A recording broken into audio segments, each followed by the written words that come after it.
Sanibonani, welcome back to enye video ke ngiyabonga ukuthi ungene. Thank you very much. Ngicela usubscribe, ulike video, share video.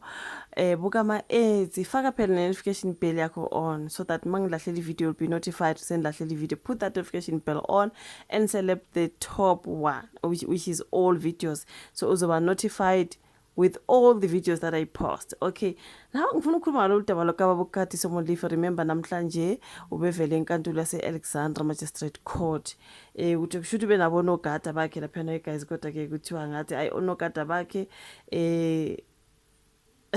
ecaleni lokutholakala ke nezinkohla nezinhlokondlela cishe ngathi ngezinkohlakalo ngezinhlokondlela ezingenawo ama-permit onogada bakaba Bukati Molefe ade behamba naye lapha enkantolo. Ngiyacabanga kuthiwa ke hayi amaphoyisa ayabaphuthuma you guys batholakale ke nezibhamu laphana. I cannot post into eyisibhamu laphana you guys on my video ngoba YouTube ungaposta into eyiweapon and everything else, all of a sudden you've got a problem. Okay, so angizi ukuziposta kodwa zifayiwe lana you guys kuthiwa ke onogada baka Katie Molefe ecaleni ke lokutholakala nezinhlokondlela ke ezingenawo ama-permit.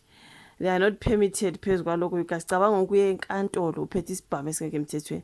Can you imagine isibindi esingaka uya kanjani endaweni esenkantolo ungunogada womuntu onamacala amaningi futhi nje awukubulala and all those things, corruption and all. Okay, uphethe nawo isibhamu futhi esingenawo ama-permit. Kanti abantu banjani, you know what I mean? So udaba lwa namhlanje lolu kuthiwa ke abesilisa ababili okutholakala ukuthi bayamataniswa noKatiso Katie Molefe. Yes, kuthiwa kusolakala ukuthi bayamataniswa noKatiso Katie Molefe osolwa ke ngobugebengu baboshwe ngaphandle kwenkantolo yemantshi yase-Alexandra ngolesithathu ngemva kwezinsolo zokuthi ke amaphoyisa abathole nezibhamu ezimbili zohlobo lwe-AKM nezinhlamvu bengenazo izimvume zakho. So ukhulumela amaphoyisa ke uBrigadier Athlenda Mathe uthe laba bobabili abaneminyaka engu-24 no-36 ubudala bebesebenza njengabaqaphi ke bomsolo ovela enkantolo ngolesithathu yena ubaba Katiso.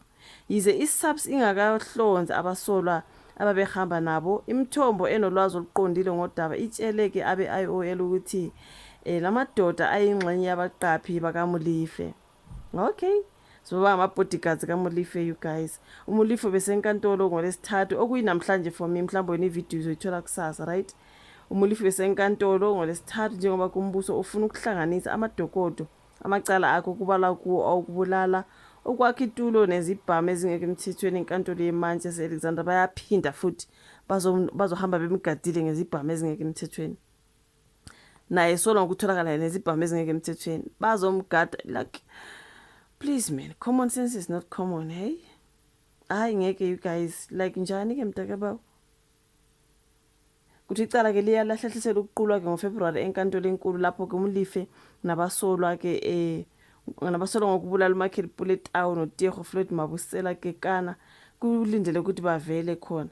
So sekuye kwabanjwa ke laba ke kuthiwa ke bayingxenye yabaqaphi bakhe ubaba Katie Molefe. Baye batholakala nezibhamu ezingeke emthethweni ke lapha nazikhona lapha esithombeni, but I cannot post them. I'm like njani mntakababa usondela nazo enkantolo futhi lezo zibhamu, hayi ngeke kunzima. Omunye umuntu ebengifuna ukukhuluma ngaye ngobaba uJulius Mkhwanazi obevele laphana kwiMadlanga Commission. Nguyena onikezana ngobufakazi ke laphana ubaba uJulius Mkhwanazi okwathiwa nguyena lo owayespoiler uBhuthivusi Muzikhethe Matlala ngokumnikeza ke ama-blue lights. Okay, imoto zakhe afaka ama-blue lights you guys okungekho emthethweni as a police. I think nge-JMPD. Imagine ithatha isigebengu esikhulu ukusinikeza ama-blue lights ukuthi la sihamba khona masithola ama-roadblock uyagijima uyadlula njena njengomuntu omsulwa kade isigebengu esikhulu. Angithi phela usebenza nabo babu, you know, ibhululu yabo baba uJulius Mkhwanazi. So imoto zakhe bezivele zithi vai zidlule nje ukuthi hayi kudlula inkosi lana ke abomthetho, kanti lutho nje kudlula isigebengu esikhulu Matlala. Kuthiwa nguye lo baba ke owayenikeza allegedly phela. Angithi kwakhuluma ubaba uMkhwanazi, ubaba uHlanhla Mkhwanazi ukuthi this man was being spoiled a lot ekutheni ke imoto zakhe sazifaka ama-blue lights. lawa awabomthetho you guys okuwona uMetropolis oSAPS nabanye nje abanemvume yabasebenzela ugovernment okuyibo abafaka lama blue lights ayifakwe nasemotweni zika Sigebengu Bhutikusi Muzikhethe Matlala Sigebengu esikhulu sasemzansi bakhona abantu phela lesi Sigebengu esikhulu ukudlula uThabo Best I do not know ngiyabona omunye ebuza ukuthi isiphi Sigebengu esikhulu between the two angazi you guys Sigebengu wethu asikhulu besincane Sigebengu kodwa Sigebengu you guys kodwa ke imoto zakhe kuthiwa ke besinama blue lights athi mayihamba lapha kuthi hayi abomthetho ahlonishwe akobe spoiled kodwa uBhutikusi kuthiwa ke konke kwenzeka nje ngaphansi kwalo ubaba uJulius Mkhwanazi right ehlazwa ubanike ubaba uNhlanhla Mkhwanazi bonke ungadideki ubaba uNhlanhla Mkhwanazi police commissioner kwaZulu Natal waba exposer yonke lenkohlakalo eyenzakalayo lona ke uyena ubaba uJulius Mkhwanazi wasekuruleni onguyo kuthiwa ke nguye ke lo obesenza zonke lezi zinto ke nobhuti ubani Vusimuzi Matlala ube testify ke namhlanje lapha kaMadlanga commission into engimangazile ube tatazela ukwabona umuntu guilty uzibonakalisa ukuthi no I'm guilty mbopheni nje ngiguilty hayi uphuza amanzi amaningi ngizibuza ukuthi isisu sakhe asike obuhlungu he wants water uyatatazela noma ekhuluma nje a walking contradiction ukwabona like hayibo hlala phansi like ukwabona ubonile ngendlela uVusimuzi Matlala kade calm ngakhona ephendula imibuzo noma ade ephonga uyala nje izinto ubona ukuthi hayi Bhutikusi unamanga man you just denied it. But he was calm like he was something else to me. I was like wow looks professional. As for ubaba Mkhwanazi hayi ngeke watatazela ubaba Mkhwanazi like what was happening with this man lapha nje ubesiceba ukuthi hayi guys yini mina nje ngiguilty ngibopheni phela nje ukuthi abakwazi ukumbopha hayibo ubegcwele yonke indawo uphuza abazange aqedi azibonakalise nje ukuthi hayi ngeke angikwazi nokuthi ngithini nento afuna ukuyisho nje akukhuluma angazi what was happening with this man wonke umuntu selokuthi hayibo guilty lo akele imbhekeni guys ngiye ngajoyina live yakho I think that was on channel kaBhuti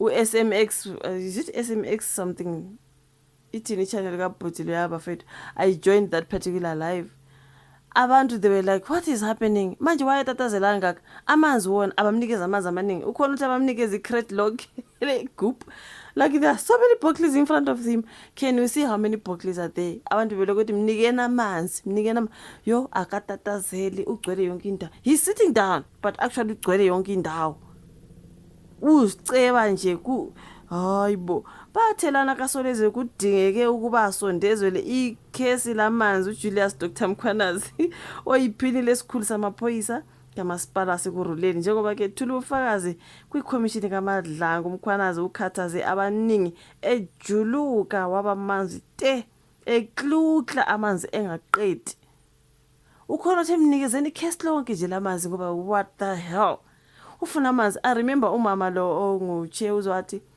relax drink your water you can drink as much water as you want I'm like we I ngeke